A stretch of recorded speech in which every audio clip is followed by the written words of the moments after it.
Le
yoga de la terre, c'est déjà pour le côté poétique, parce que je pense que dans ce monde, c'est bien de ne pas faire l'économie de la beauté.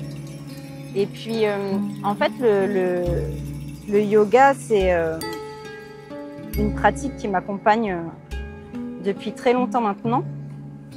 Et pour faire simple, la manière dont on traduit le mot yoga, qui vient du sanskrit, c'est le lien. C'est ce qui fait le lien, on va dire, entre le corps et l'esprit. En fait, si on regarde d'un peu plus près, c'est vraiment le lien entre la matière et ce qui est subtil, tout ce qui n'est pas tangible, mais tout ce qui est pourtant là, à l'intérieur de nous. Et je me suis rendu compte qu'en fait, quand on travaille avec la terre, comme ce que je suis en train de faire là, à la fois on façonne la matière,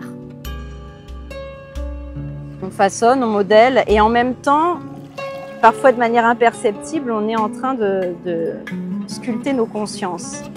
En fait, ça vient vraiment œuvrer en profondeur, la terre. C'est un peu comme cette phrase là du Petit Prince qui dit que on ne voit bien qu'avec le cœur et que l'essentiel est invisible pour les yeux. C'est une méditation en fait. C'est vraiment comme une sorte de rencontre avec soi, je le vois comme ça. Et donc c'est tellement proche de ce que je partage aussi dans les cours de yoga, dans tout ce chemin qu'on fait de vraie connexion avec soi-même, avec son corps, avec son histoire, avec ses mémoires, que voilà, ça me paraissait évident qu'il fallait nommer ce petit reportage de yoga de la terre.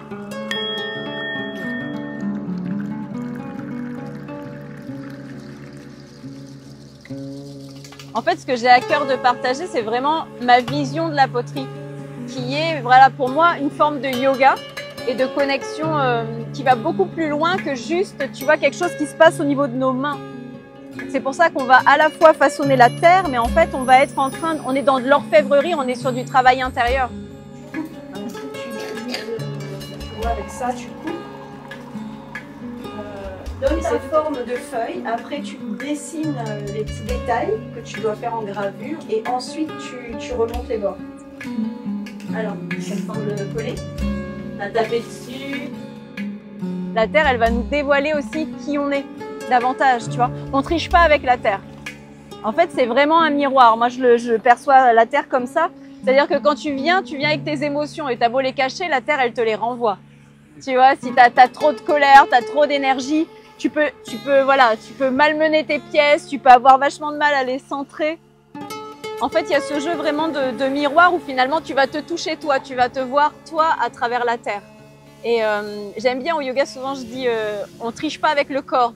Une posture, elle raconte en fait là où en est la personne dans sa vie, dans son historique de blessures des fois corporelles, dans son calme ou son anxiété, dans son besoin d'aller plus loin. Et en fait, le corps, c'est de la matière. Enfin, d'ailleurs, nous, en tant qu'humains, humain, ça vient de humus. Il y a un lien avec humus, avec le sol. Donc nous, en fait, on est, tu sais, il y a dans plein de traditions, on dit que l'humain a été créé par Dieu à partir de l'argile, en façonnant. Donc il y a quelque chose qui est assez mystérieux dans le lien à la terre, tu vois, en tant qu'humain. Et d'ailleurs, en français, en plus, la planète s'appelle la Terre. C'est pas le cas, c'est littéralement la Terre qui est là, qui a quelque chose d'assez mystérieux avec cet élément qui est la Terre. Et du coup, quand on commence à travailler avec, ou même dans le jardin, moi j'aime beaucoup jardiner, c'est pareil. Tu sens que t'as pas la même vibration avant et après, en fait. Il y a quelque chose qui se passe, qui est de l'ordre de l'alchimie, quelque chose d'impalpable qui se met en place.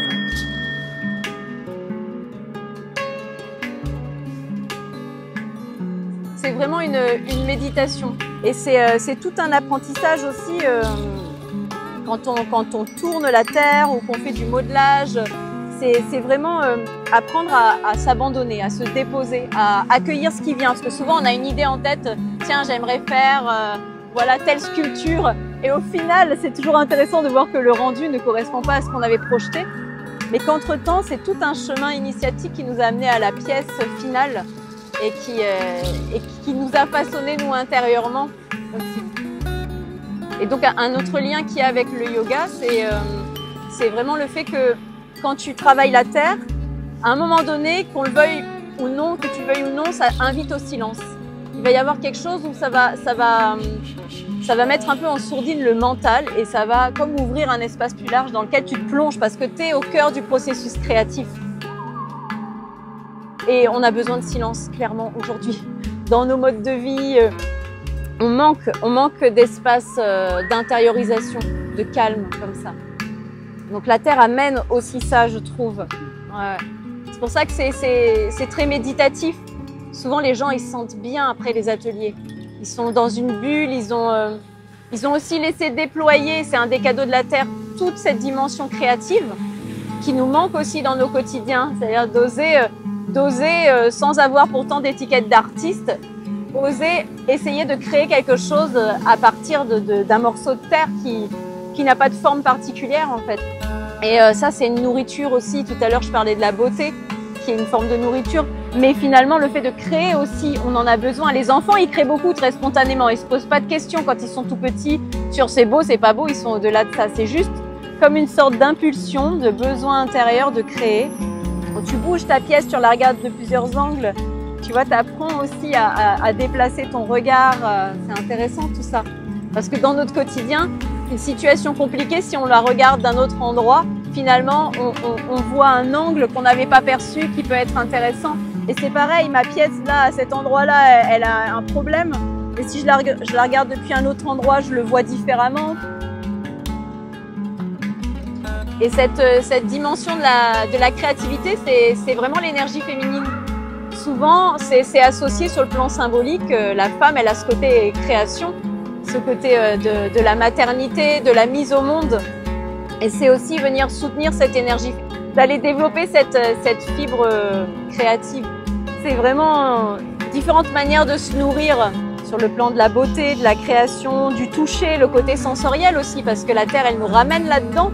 Comment j'utilise mes sens, comment j'affine aussi mon lien à la terre, à la vie, parce que c'est ça en fait la sensualité et la sensorialité, c'est vraiment aller dans cette rencontre avec ce qui est là tangible ou ce qui est audible ou ce qu'on peut goûter.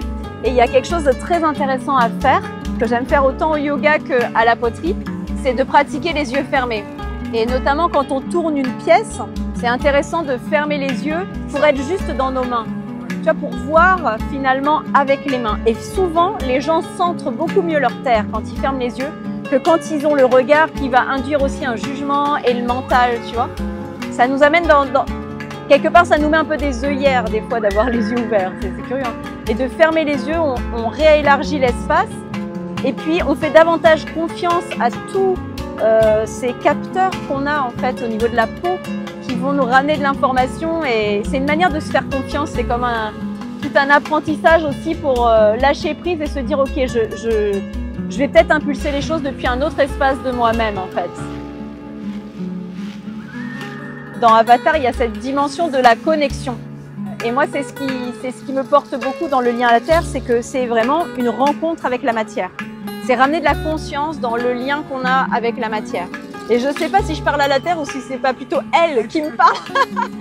Et elle qui vient en fait nous chercher en fait. Et ça demande de lâcher nos mécanismes qui sont vraiment dans le mental. Où je vais par exemple là te rencontrer uniquement sur le plan de l'intellect, alors qu'en fait l'idée c'est que la Terre elle nous ramène dans l'humain, elle nous ramène dans l'humus, elle nous ramène dans quelque chose qui est beaucoup plus intérieur, beaucoup plus profond. C'est-à-dire qu'on n'est plus en surface. Je peux rester sur quelque chose d'hyper superficiel dans mon rapport à la Terre. Mais ça va me demander de la résistance parce qu'elle va me ramener, elle va me confronter, elle va me ramener à moi-même, à mes émotions, à mes pensées, à où j'en suis dans ma vie.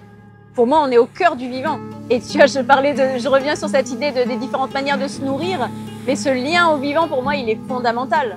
Je pense que notre société, elle meurt justement de ça parce qu'on perd ce lien. Là, on est dans un cadre incroyable, on a l'océan avec nous, tu vois, on a le soleil, on est dans la nature, le végétal. Et rien que ça, déjà, c'est gagné, c'est du bonus. Et après, dans nos activités, qu'est-ce qu'on nourrit? Si on passe notre temps devant un écran, c'est clair qu'on va pas faire le même chemin que quelqu'un qui est là, qui crée, qui taille le bois, la pierre, qui travaille avec la terre, qui peint. Il y a des activités qui vont vraiment nous faire grandir et d'autres qui vont à un certain niveau nous restreindre, qui vont certainement assouvir des besoins, des plaisirs, des impulsions, mais qui vont beaucoup moins nourrir l'âme, quoi. Elle est vraiment dans cet espace du cœur où on sent que là c'est juste, quoi. Mais ce qui fait que j'ose partager cette activité, c'est vraiment parce que pour moi la priorité c'est de prendre soin du lien les uns avec les autres. Tu vois, j'aime bien parler du lien vrai parce qu'il y a tellement de liens qui sont faux, qui sont superficiels, qui sont, tu vois, un jeu d'acteurs finalement. Et là, c'est vraiment retrouver du lien. Donc, dans les moments où, quand on fait les ateliers, les personnes, elles viennent, on boit un thé ensemble, on mange, t'as vu quand t'es venu, on mange un petit bout de gâteau, on discute, on échange et on se dévoile, tu vois. Et on prend le temps parce qu'il y a toujours ce besoin de temporalité. C'est pas de l'immédiateté, ça se construit, ça se crée le lien. Et en créant le lien avec les autres, on crée le lien avec nous, on crée le lien avec la terre. Donc, c'est vraiment, les ateliers, ils sont au service de ce qui pour moi est vraiment une des clés pour l'humanité, c'est d'aller vraiment prendre soin des liens entre nous. Et ce qui est beau, c'est que quand le lien est là, il y a de la joie. C'est-à-dire que c'est porteur de joie, tu vois. Et la joie, c'est tellement, pour moi, c'est une valeur primordiale. C'est quelque chose d'hyper solaire. On en a besoin dans nos vies pour rayonner, pour être heureux, pour être, tu vois, pour aimer. Si la joie n'est pas là, ça fonctionne pas. Je fais ces ateliers presque hebdomadaires. C'est ça. C'est pour créer ce lien et puis pour nourrir la joie et qu'on puisse vraiment être dans ce processus créatif à plusieurs.